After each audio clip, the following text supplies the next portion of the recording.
दोस्तों नमस्कार, मैं राजेंद्र कुमार आप लोगों का स्वागत करता हूं अपने YouTube चैनल सिंपल एजुकेशन में। दोस्तों, आज हम जिस विषय का अध्ययन करने जा रहे हैं वो अपने आप में एक महत्वपूर्ण विषय है।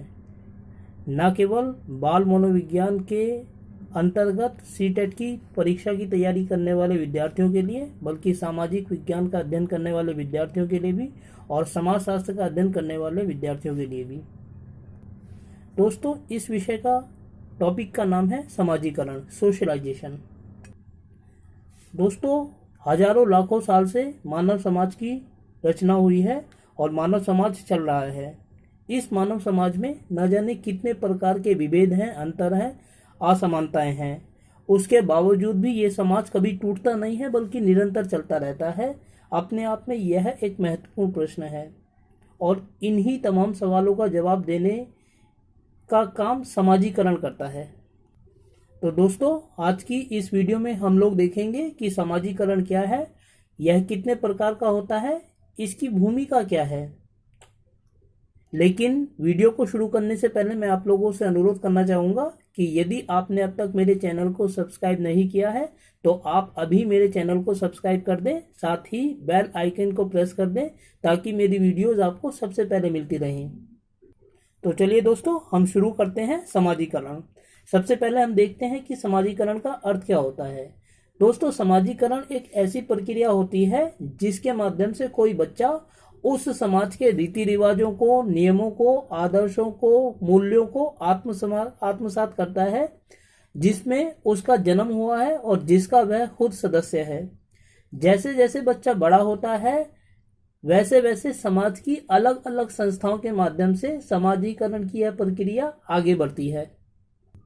दोस्तों, ये समाजीकरण दो प्रकार का होता है, प्राथमिक समाजीकरण या प्राइमरी सोशलाइजेशन और दूसरा द्वितीयक समाजीकरण या सेकेंडरी सोशलाइजेशन।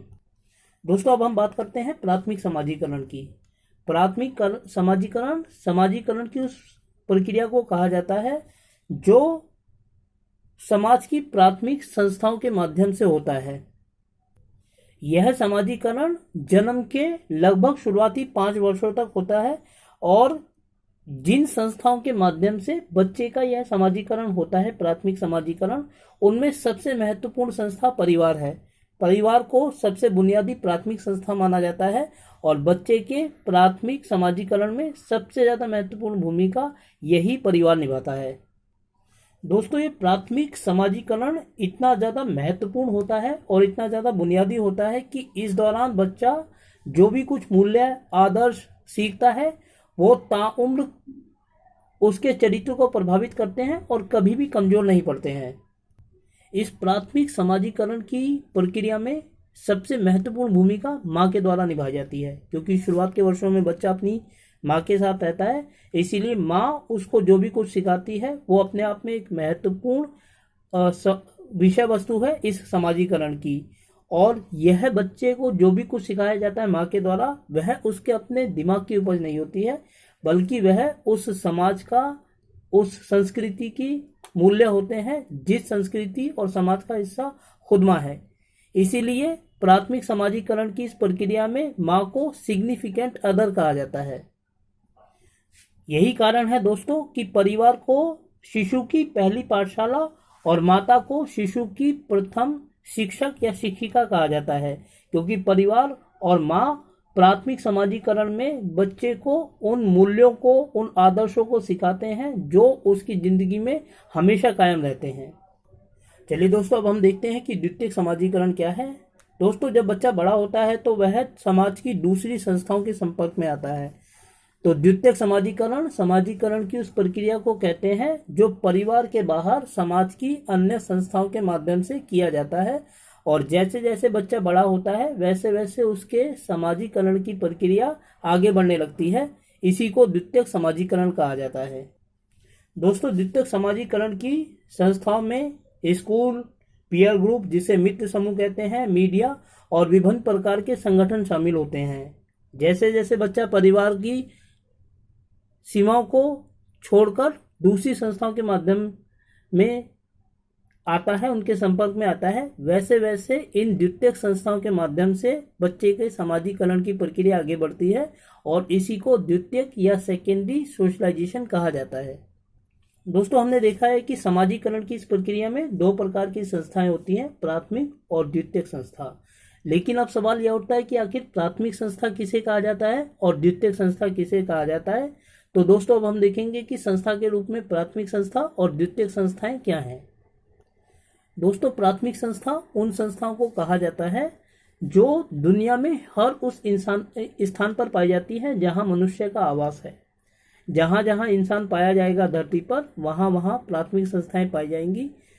और इन संस्थाओं में सबसे महत्वपूर्ण संस्था परिवार है, क्योंकि हम देखते हैं कि दुनिया में जहां कहीं भी इंसान है वहां परिवार नाम की संस्था जरूर पाई जाती है। इसीलिए परिवार को सबसे बुनियादी प्राथमिक संस्था माना जाता है। दोस्तों, इन प्राथमिक संस्थाओं की और परिवार की खासियत एक यह है विशेषता कि इनके बारे में हम निश्चित रूप से कुछ भी नहीं कह सकते कि इनकी स्थापना कब की गई और क्यों की गई। अगर हम मानव इतिहास को, ह्यूमन एवोल्यूशन को देखें तो लाखों हजारों सालों के इतिहास में इसकी जड़ें कहीं समाहित होंगी। अगर हम वहां तक पहुंचे तो हम जानेंगे कि ऐसा कौन सा इंसान था जिसने पहली बार शादी की और पहली बार परिवार बसाया गया। लेकिन निश्चित रूप से इनके बारे में कुछ नहीं कहा जा सकता, सिर्फ मानव इतिहास में, ह्यूमन एवोल्यूशन में इनकी जड़ें समाहित हैं कहीं।